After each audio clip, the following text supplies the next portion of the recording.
Assalamualaikum warahmatullahi wabarakatuh. Selamat pagi, salam sehat selalu dan salam sejahtera buat kita semua. Selamat datang di acara pertemuan dengan program studi, khususnya dengan Prodi Sistem Informasi. Sebelum acara hari ini kita mulai, saya perkenalkan diri saya terlebih dahulu. Nama saya adalah Endang Wahyuningsi. Sehari-harinya saya sebagai sekretaris di program studi Sistem Informasi dan membantu tugas dari Ketua Program Studi Sistem Informasi dan yang akan memandu jalannya acara pada hari ini. Di samping saya sudah ada Ketua Program Studi Sistem Informasi, yaitu Ibu Pulut Suryati, Eskom MCS. Untuk mempersingkat waktu, Bu Pulut akan menyampaikan apa saja yang akan ada di Prodi Sistem Informasi. Kepada Ibu Pulut Suryati, kami persilakan. Terima kasih Bu Endang. Assalamualaikum warahmatullahi wabarakatuh. Apa kabar semuanya? Saya Pulut Suryati dari Ketua Program Studi Sistem Informasi. Pada kesempatan kali ini bermaksud menyapa mahasiswa baru tahun 2020 Program Studi Sistem Informasi. Selamat datang di Program Studi Sistem Informasi STEMIK Akakom. Seputar tentang sistem informasi adalah bidang yang menggabungkan ilmu komputer, hal ini adalah teknologi, dengan bisnis dan manajemen. Jadi di jurusan ini kita akan belajar bagaimana mengidentifikasi kebutuhan dan proses bisnis perusahaan berdasarkan data-data yang dimiliki perusahaan, kemudian kita merancang sistemnya yang sesuai dengan kebutuhan perusahaan tersebut. Jadi selain kita belajar teknik pemrograman, kita juga belajar tentang proses bisnis yang ada di perusahaan tersebut.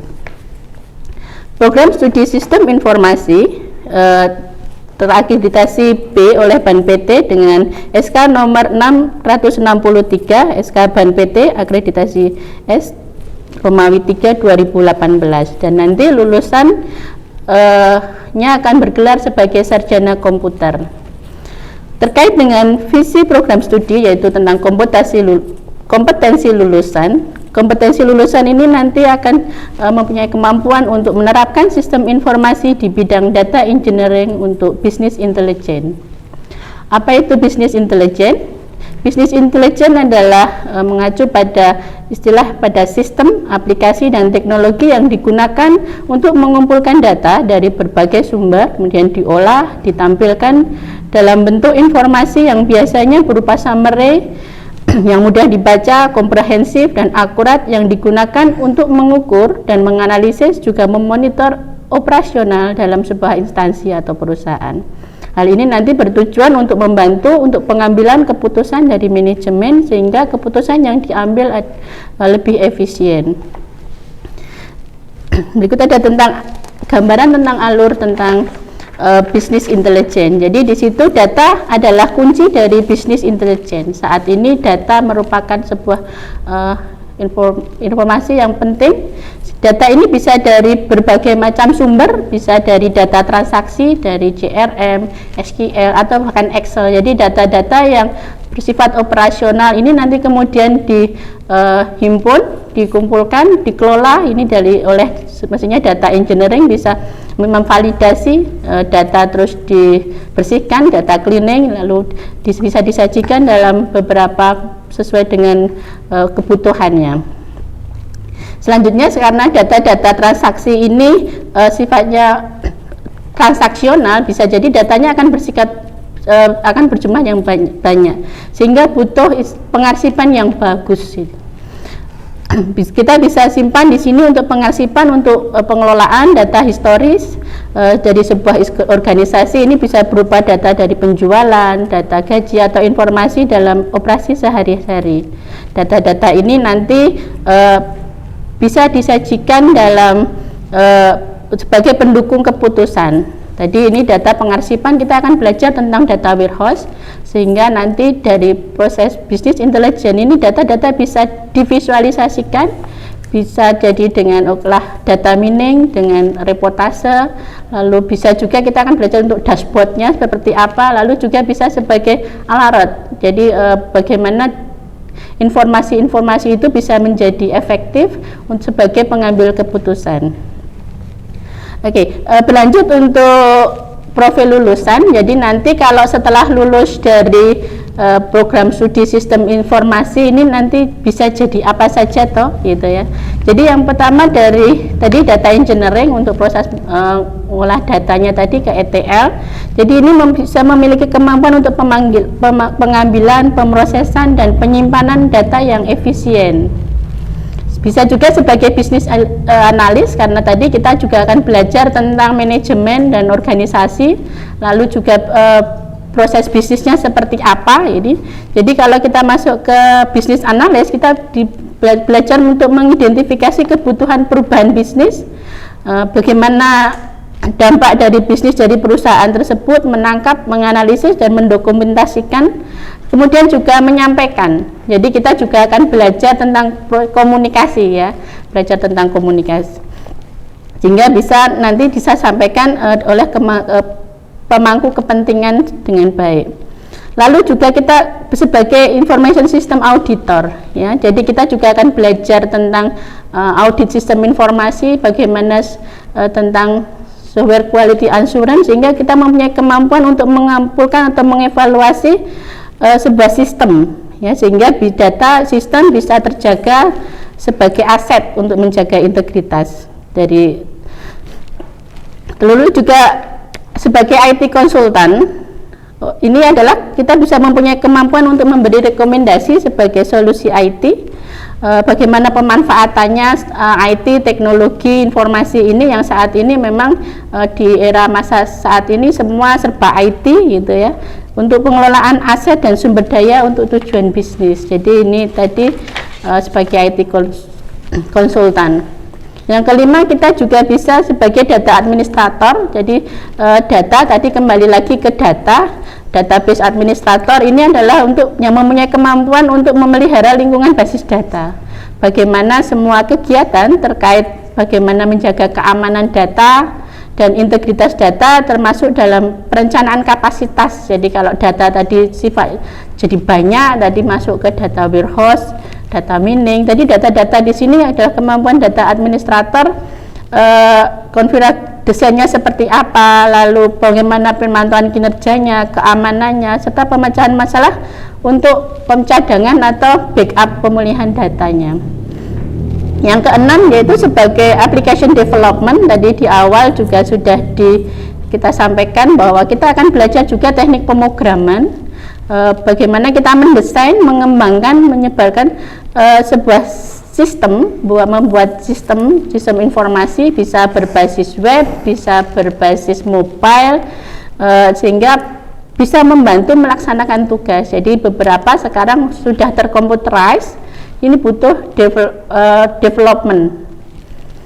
Yang ketujuh bisa juga sebagai user interface designer. Jadi selain kita tadi di dashboard tadi visualisasi data, kita juga akan dibekali kemampuan untuk membuat antarmuka dalam sebuah software yang fokus pada tampilannya atau gayanya, sehingga mudah dan menyenangkan ini ya. Jadi kalau sekarang trennya UI UX gitu, bagaimana experience dari pengguna dalam menggunakan sistem itu juga menjadi bagian dari penting dari sebuah sistem. Oke, itu tentang gambaran tentang yang akan kita pelajari tentang sistem informasi. Selanjutnya tentang sistem pendidikan di sistem Akakom, khususnya di program studi sistem informasi, kita mengacu pada sistem SKS. Jadi kita tentu saja mengikuti SNPT Dikti ya, Standar Nasional Perguruan Tinggi, yang tadi kemampuannya untuk pembelajaran mencakup 4 aspek. Yang pertama adalah sikap, pengetahuan, keterampilan umum, dan keterampilan khusus. Jadi untuk sikap tentu saja nanti ada bagaimana kita tadi berkomunikasi, berbahasa, baik bahasa Indonesia, bahasa Inggris, juga etika profesi, terkaitan dengan kompetensi kemampuan untuk kita berperilaku dengan benar, berbudaya. Ini menjadi bagian dari materi atau yang akan kita pelajari di sini. Lalu juga pengetahuan, dari aspek pengetahuan tentang konsep, tentang metode, dan tentunya dalam terkait tadi sistem informasi. Lalu keterampilan umum, jadi bagaimana kita secara umum memahami bagaimana konsep dari sebuah unjuk kerja. Jadi ada bagaimana kita di dunia kerja nanti seperti apa gitu ya. Jadi ada konsep teori dan implementasi. Untuk keterampilan khusus tentunya tadi kita juga spesifik ke kompetensi dari sistem informasi. Jadi nanti kita akan titik-beratkan tadi ada data engineering ya, bisa juga nanti masuk ke web development, lalu ada business intelligence, ada UI UX. Jadi beberapa mata kuliah ini akan mendukung untuk capaian dari kompetensi lulusan tadi.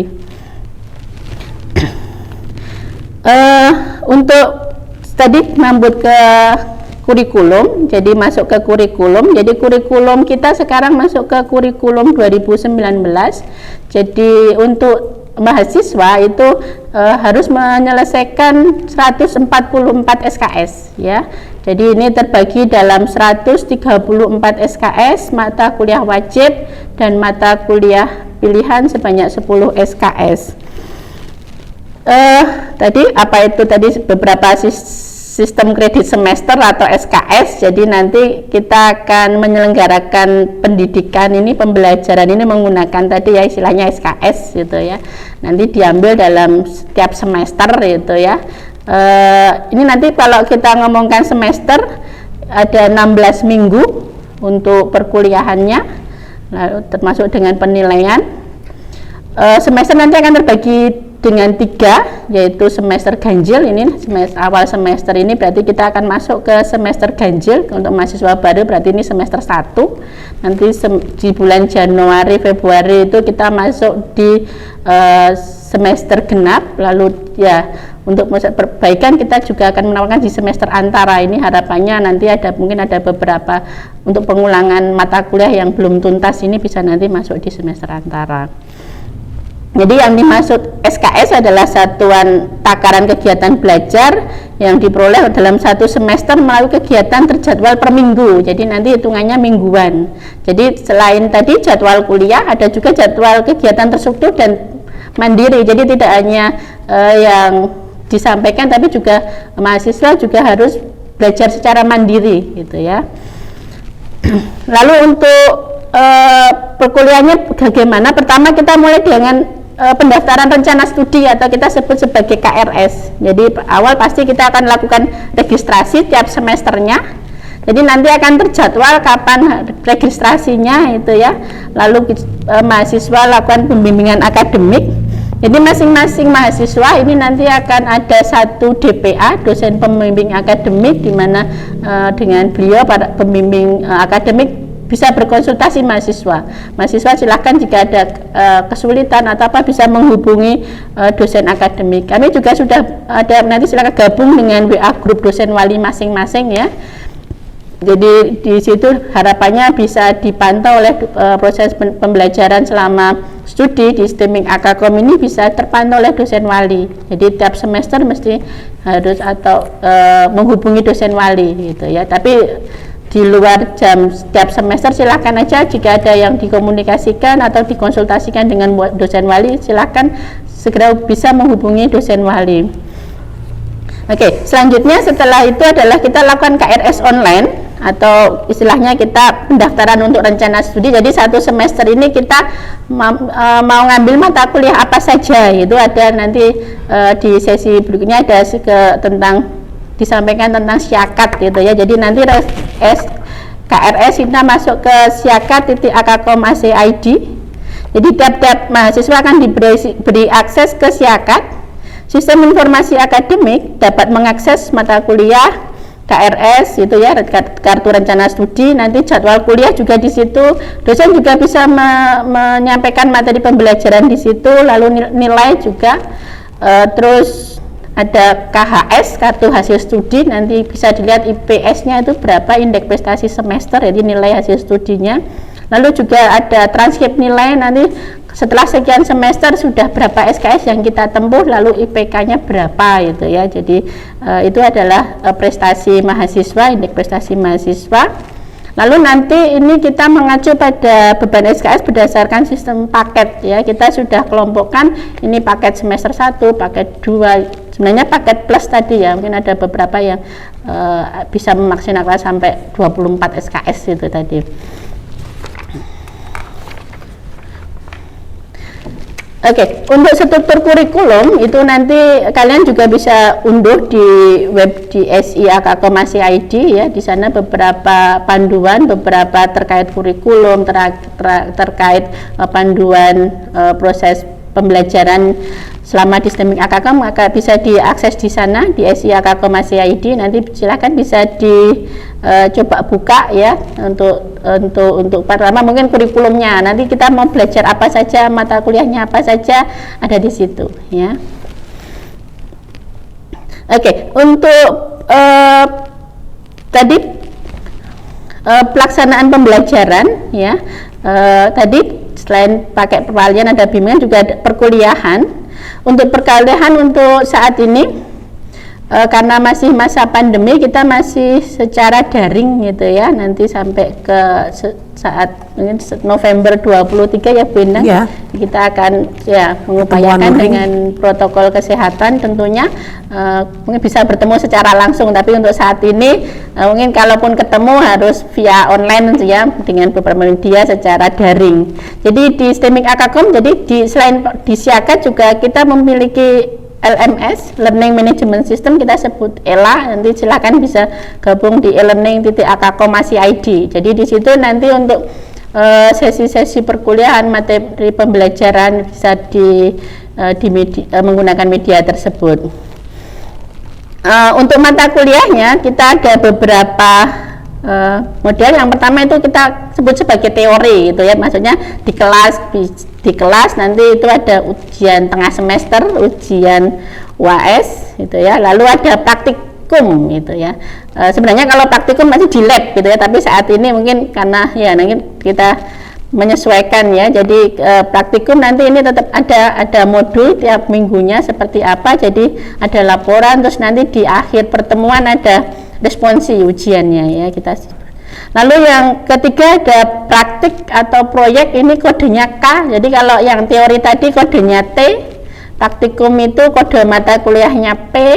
Lalu untuk yang praktik atau proyek kodenya K. Jadi namanya tidak mesti praktik atau proyek, tetapi di kode mata kuliah itu kita beri kode K. Ini adalah pengembangan penerapan teori di kelas atau di lab ini ya. Jadi nanti bisa menghasilkan produk atau laporan, nanti ada log, terus ujiannya bisa berbentuk presentasi. Tadi kita belajar berkomunikasi, menyampaikan dengan cara presentasi. Lalu ada mata kuliah juga gabungan teori dan praktik, nanti kodenya G. Jadi selain tadi teori, praktik juga ada gabungan gitu ya. Jadi nanti masuk sesuai jadwalnya, nanti biasanya langsung series gitu ya, habis teori terus langsung praktik gitu. Terus yang kelima kita juga ada praktik kerja lapangan itu ya. Jadi setelah nanti kita belajar, mungkin nanti mulai semester 6 itu bisa mulai PKL istilahnya, nanti bagaimana di dunia kerja, magang lah bahasanya, kita magang di instansi, kita tahu dunia kerja seperti apa itu, kita juga ada PKL. Lalu yang terakhir goalnya nanti ada skripsi, jadi kita belajar menulis secara ilmiah, lalu membuat project untuk penelitian ya. Jadi ini nanti dikemas dalam skripsi sebagai final atau ending dari pembelajaran yang sudah dilakukan.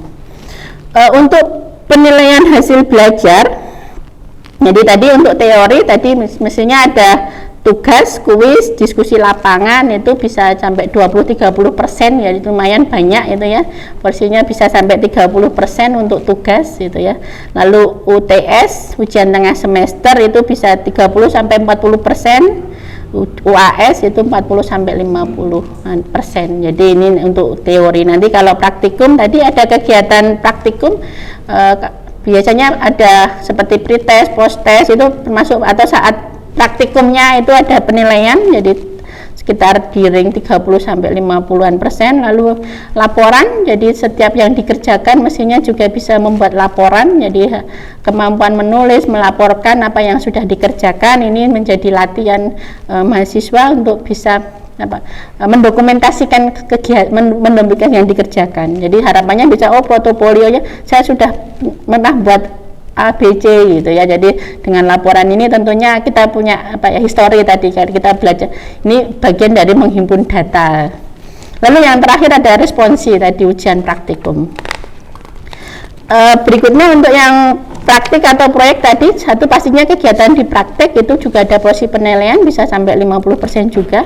Lalu laporan itu juga nanti buat laporan biasanya ada proyek yang dikerjakan itu ada 20 sampai 40 dan terakhir nanti presentasi. Jadi bisa kita menyampaikan secara presentasi ini bisa mandiri bisa kelompok, tapi rata-rata kalau yang praktik ini adalah kelompok. Bagaimana kita belajar berkolaborasi, bekerja dengan tim, ini bentuk dari sikap teamwork itu seperti apa. Jadi kemampuan berkolaborasi menjadi bagian penting dalam proses pembelajaran kita di program studi sistem informasi. Oke, nanti untuk kategori penilaian tadi ngomongkan tentang IP tadi. Jadi nilai kita akan pakai nilai huruf ya. Kalau kita pakai A, B, C, D, E gitu ya, masing-masing memiliki bobot dari 0 sampai 4, jadi pakai skala 4, jadi IPK paling tinggi itu 4. Jadi ngitungnya SKS-nya berapa dikalikan bobot, nanti dibagi dengan tadi SKS-nya berapa tadi ya, jumlah SKS-nya ya. Itu nanti kita kalau kumulatif jadi masing tiap semester kita total itu berapa itu ya, itu jadi IPK gitu ya. Selanjutnya untuk evaluasi studi, jadi tentu saja kita punya target, kita pengen prosesnya juga bisa berjalan dengan bagus, dengan baik, para studi mahasiswa ini juga bisa berjalan dengan lancar. Kita selalu melakukan evaluasi tiap semester. Jadi indeks prestasi mahasiswa ini kita pantau terus. Jadi IP-nya minimal itu nanti di akhir semester 2 ini tahun pertama ini minimal 2. Jadi harus sudah menyelesaikan di 24 SKS gitu ya. Lalu nanti mungkin di akhir tahun keempat setidaknya minimal 132 SKS. Jadi mahasiswa-mahasiswanya juga punya target untuk kapan harus menyelesaikan setidak ini. Jadi harapannya bisa lulus tepat waktu gitu ya. Jadi masa studi itu kalau paling cepat itu bisa 3,5 tahun, tapi maksimal itu 7 semester ya, enggak boleh lebih dari 7 tahun atau 14 semester. Ini sudah rule yang enggak bisa kita ya sudah, kalau lewat dari 7 tahun ya sudah enggak bisa ya, dan enggak bisa lulus ya, artinya DO gitu. Jadi sebaik-baiknya kita rencanakan, kita kerjakan tugas proses perkuliahan ini dengan baik. Selanjutnya juga evaluasi juga untuk aktivitas mahasiswa. Mahasiswa juga tidak diizinkan untuk 4 kali semester berturut-turut tidak aktif gitu ya. Jadi kalau sampai 4 semester tidak aktif secara berturut-turut, kita nyatakan mengundurkan diri. Ini juga harus menjadi perhatian gitu ya. Tadi terkait masa studi juga harap menjadi perhatian. Selain itu ada kegiatan ekstrakurikuler juga Bu Endang ya, nanti dengan kemahasiswaan. Harapannya para mahasiswa juga bisa gabung dengan UKM, unit kegiatan mahasiswa, bagaimana bisa mengeksplor ya kemampuan berorganisasi, kemampuan non akademiknya juga bisa terasah di UKM gitu ya. Dan untuk tiap jurusan kita di program studi sistem informasi kita ada juga HMJ, ini khusus program studi ya di HMJ SI. Nanti setelah ini bisa gabung dengan kakak-kakak kelas di HMJ, walaupun mungkin belum bisa tatap muka secara langsung, belum bisa kenalan secara langsung, tapi mungkin bisa nanti gabung dengan kakak-kakak kelas juga. Jadi bagaimana ya suasana pembelajaran di AKKOM bisa share seperti apa gitu ya. Dari kurikulum kita juga ada mestinya juga sertifikat kompetensi ya. Jadi nanti harapannya mahasiswa juga punya dibekali dengan sertifikat kompetensi. Salah satunya adalah Oracle, tadi kita ngomongkan database gitu ya. Untuk database ini salah satunya dinyatakan dengan sertifikat kompetensi.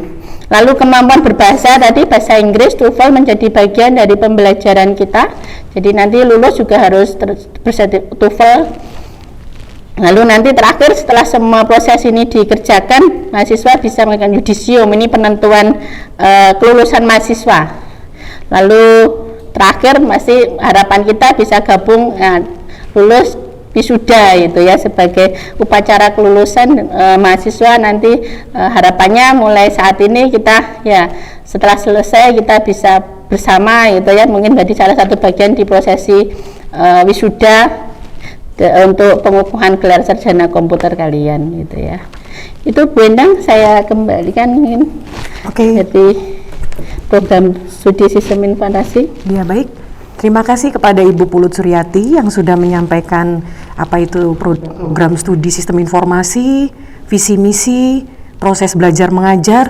Tapi mungkin di sini yang perlu dicermati ya Bu, karena ini kan anak-anak baru belum tatap muka ya Bu ya. Jadi mungkin ada sedikit pertanyaan khususnya untuk mahasiswa baru ini setelah mereka melakukan KRS online, karena ini kan tadi kan mungkin Bu Pulut sudah menyampaikan tetapi belum secara jelas tahap yang akan dilakukan pada saat pelaksanaan kuliah karena kita masih masa pandemik seperti ini. Mungkin Bu Pulut biar mahasiswa baru ini nggak bingung bertanya mereka bingung nanti mau bertanya terus-terusan, mungkin ada rasa malu dan lain sebagainya. Jadi mungkin setelah nanti mereka kan nanti di bagian akademik mungkin akan dijelaskan tentang proses KRS. Setelah mereka dilakukan proses KRS, apa saja yang harus mereka lakukan? Misalnya karena kita masa pandemik, tadi kan Bu Pulut sudah bilang bahwa kita ada 2 tahapan atau yang namanya blended learning gitu ya Bu Pulut ya. Nah, kita harus apa yang harus kita lakukan sebagai mahasiswa baru, karena kita belum ketemu juga, belum tahu dosennya itu siapa, cuma tahu nama dosennya dari KRS online tapi belum tahu apa yang dilakukan gitu. Monggo Bu Pulut silakan mungkin bisa melakukan atau menjelaskan tahap-tahapannya seperti itu. Terima kasih Bu Endang. Mungkin memang tadi untuk mahasiswa baru ini sebenarnya kuliah mulai 7 semester 7 September gitu ya. Jadi Senin depan ini sudah masuk kuliah perdana minggu mulai Senin itu ya. Jadi nanti akan pastikan ini sudah di KRS, sebenarnya di KRS kan ya oleh bagian administrasi akademik. Jadi nanti tinggal akan disampaikan akses untuk ke sana. Jadi di situ nanti setelah KRS di situ ada jadwal. Jadi nanti Bu Senin itu kuliahnya apakah sehari penuh dari jam 8 sampai jam 2 atau jam 4 gitu ya. Nah, ini nanti silakan karena masing-masing itu kuliahnya sesuai jadwal. Jadi tiap mata kuliah itu dijadwal kegiatannya tiap minggu. Kuliahnya nanti jadwalnya akan ada, bisa dilihat di Siakat ya. Di Siakat itu nanti mungkin pertama kali dosen pengampu akan menyapa kalian di Siakat. Jadi di Siakat untuk awal pertama materi pembelajaran. Di situ juga mungkin nanti ada dosen biasanya terus mengarahkan ke ELA itu ya, atau untuk proses pembelajarannya nanti seperti apa. Jadi minggu pertama pastinya silakan nanti akses Siakat gitu ya, karena pasti Sabtu ini nanti ada sesi dengan bagian administrasi akademik ya, bagaimana secara teknis. Habis itu nanti juga tadi ada list dosen wali juga di situ, mungkin nanti bisa sebagai media saja juga bisa ditanyakan. Artinya kalau sudah ada kesulitan nanti juga bisa tanya ke kami. Kita juga ada WA group ya untuk dosen mahasiswa baru gitu ya. Silakan secara teknis, tapi nanti secara teknis sebenarnya untuk teknis perkuliahan akan dikelola oleh dosen pengampu. Jadi yang pertama ini memang nanti materi-materi akan di-share lewat ELA tadi. Jadi pastikan nanti bisa daftar join dengan benar pakai identitas diri, ini penting Bu Endang ya. Jadi kalau kita ngomong data banyak itu harus dipisahkan sama identitas kalian adalah NIM, nomor mahasiswa kalian. Jadi diingat sebagai identitas ini, kalau menghubungi bisa perkenalan diri dan menyebutkan NIM-nya. Oh ini mahasiswa baru gitu ya. Jadi oh ini mata kuliahnya dengan ngambil kelasnya. Jadi nanti ada kelas, ada pastinya medianya apa. Kalau di tatap muka kita di ruangnya sudah ditentukan langsung ketemu, tapi karena ini daring nanti akan disapa pertama itu biasanya lewat Siakat. Dosen akan memberi pengumuman penjelasan awal itu di Siakat gitu ya. Itu Bu Endang. Oke, jadi mungkin yang perlu diperjelas juga nanti kan tadi ada 2 kali ujian ya Bu ya, ada Iya. UTS dan UAS. Nah untuk yang semester 1 mungkin UTS-nya bagaimana, terus UAS-nya bagaimana? Mungkin Bu Pulut bisa menerangkan? Oke, ini tadi sudah saya sampaikan sampai November kita baru, dan ini berarti ini sudah UTS, jadi sampai dengan UTS itu kita masih daring, jadi sampai pertemuan 10 kita daring, jadi pertemuan ke-11 dan sampai dengan ujian itu nanti baru tatap muka. Ya tentu saja kapasitasnya nanti akan dibatasi gitu ya, dengan kapasitas terbatas. Tentu saja kita akan perhatikan ini masih masa pandemi, jadi kapasitas protokol kesehatan akan menjadi perhatian kami juga. Itu Bu Endang. Oke, Apa baik. lagi? Mungkin gini Bu, itu mungkin sudah terjawab untuk proses belajar mengajar karena ini mahasiswa baru ya Bu. Mungkin ada selain ada grup SI, mungkin ada nomor-nomor penting nggak Bu? Kalau misalnya kita sebagai calon mahasiswa kan nggak tahu nih mau tanya kemana. Mungkin bagian akademik, terus ada bagian keuangan, ada perpustakaan. Mungkin bisa ada nomor-nomor hotline gitu yang bisa dihubungi Bu. Oke, baik, karena ini masih masa pandemi juga, jadi memang untuk informasi terkait nanti misalnya kesulitan user siakatnya lupa gitu ya, karena masih baru kemarin di-share terus diganti gitu jadi lupa gitu, silakan bisa nanti hubungi bagian akademik gitu ya, hotline-nya 0858 76934871 itu ya. Tapi nanti kalau terkait keuangan itu ada hotline di nomor 089674685757. Selain itu juga mungkin bisa juga ke prodi itu saya atau ke Bu Endang gitu ya. Jadi sebenarnya kalau di pas tatap muka bisa langsung ke ruang prodi, kalau tidak ya silakan bisa hubungi ke nomor kami saya ataupun Bu Endang gitu. Itu Bu Endang. Iya baik, terima kasih Bu Pulut. Mungkin sekali lagi, jadi kalau nanti ternyata setelah udah ada nomor-nomor yang tadi sudah dihubungi, kalian masih ada masalah-masalah selain nanti bisa dibicarakan dengan dosen pembimbing akademik atau DPA, bisa bertanya langsung ke Bu Pulut atau ke saya.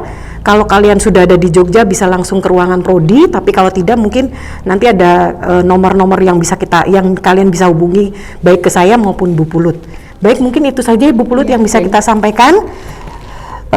Dengan berakhirnya sesi kali ini dari pertemuan prodi atau program studi sistem informasi, maka berakhir juga penyampaian materi untuk hari ini.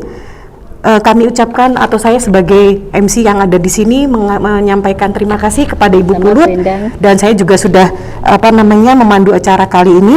Mohon maaf jika dalam penyampaian materi kali ini ada beberapa kesalahan, baik kesalahan dari pribadi saya maupun dari kesalahan pribadi Ibu Pulut Suryati. Sebelum saya akhiri, sekali lagi saya minta maaf, mohon maaf, kita akan bertemu lagi mungkin suatu saat di acara selanjutnya.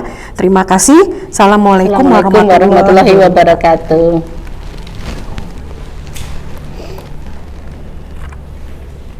Sudah, oke. Yes.